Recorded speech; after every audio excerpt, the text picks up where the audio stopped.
પૈસાથી લાવેલા, સરકારી તંત્રને ગોઠવીને લાવેલા, અહીંયા ગ્રામ સેવક, આંગણવાડી વર્કરો, આશા વર્કરો, તલાટી દ્વારા લાવેલા લોકો નથી. આ બિરસા મુંડાના વંશજ છે.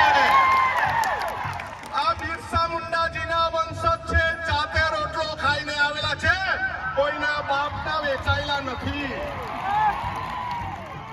આપણે સૌ એક વાત સમજી લેવી જોઈએ કે પોલીસ હોય, સરકારી તંત્ર હોય કે આ લુચ્ચા ભાજપના ચોર લોકો હોય, અમે કોઈથી ગભરાતા નથી. અમે કોઈના બાપની આગળ ઝૂક્યા નથી ને કોઈના બાપથી ગભરાતા પણ નથી. આ આદિવાસી સમાજ કોઈ પ્રમાણપત્રથી નથી બનેલો. આદિવાસી સમાજ આદિવાસી માના ભૂખેથી જન્મેલો તે આદિવાસી છે.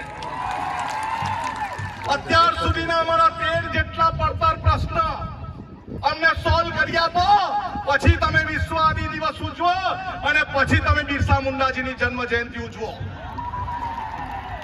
અરે તમારાથી એક બિરસા મુંડાજીની પ્રતિમા તો મુકાતી નથી અને જનજાતીય ગૌરવ દિવસની ઉજવણી કરે. જનજાતીય ગૌરવ દિવસ નથી, આદિવાસી સમાજનો ગૌરવ દિવસ છે. અમારે આદિવાસી સમાજના ક્રાંતિકારી જનનાયકના ઉજવણીના દિવસે કોઈના બહારના માણસને લાવવાની જરૂર નથી. અમે આદિવાસી કાફી છે. કાફી છે ને? કાફી છે ને? અરે આ નારંગી ગેંગને ભાજપ વાળાથી ગભરાવાનું, ડરવાનું નહીં. આપણી પાસે કોઈ બી આવે એને પહેલે પૂછો તમે આદિવાસી સમાજ માટે શું કર્યું છે. આપણને જર્જરિત શાળામાં ભણવા દીધા, આપણને શિક્ષક વગરની શાળામાં ભણવા દીધા, આપણને નોકરી મજૂરી માટે બીજા વિસ્તારમાં જવું પડે અને તમારે બહારથી અહીંયા ગૌરવ દિવસ ઉજવવા આવવું પડે. ભાઈ કયોકાનો કાયદો છે. હવે કોઈ મગજમારી કરે તો તીર કાંઠા કાઢવા તૈયારી રાખશો ને? આપણે હવે આર પારની લડાઈ લડવી છે. જ્યાં હોય ત્યાં આપણે સંઘર્ષ કરવો પડે.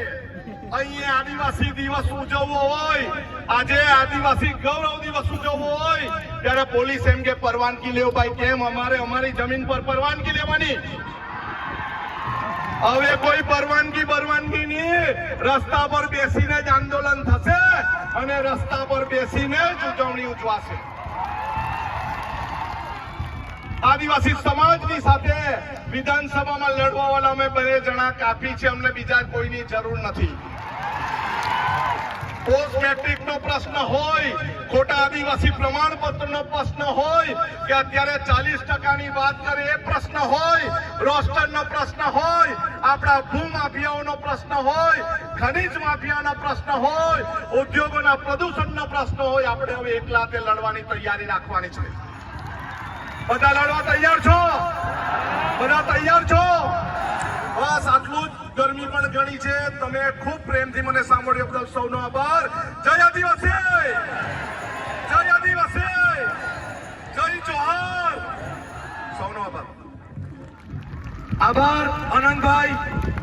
સાથીઓ, આપ સૌ આટલી દૂર દૂરથી જે લોકોને સાંભળવા અને જોવા આવ્યા છે એવા 2 આપણા ધારાસભ્ય છે, જેના માટે આપ સૌ રાત દિવસ, જે આપણા માટે રાત દિવસ લડે, રસ્તા પર રહી પોતાના પત્ની અને બાળકોની ચિંતા કર્યા વગર તમારા માટે જે માણસ રાત દિવસ લડે એવા આપણા સૌના લોક લાડીલા ધારાસભ્ય માન્ય ચૈતરભાઈ વસાવાને હું વિનંતી કરીશ કે પોતાનું વક્તવ્ય આપે.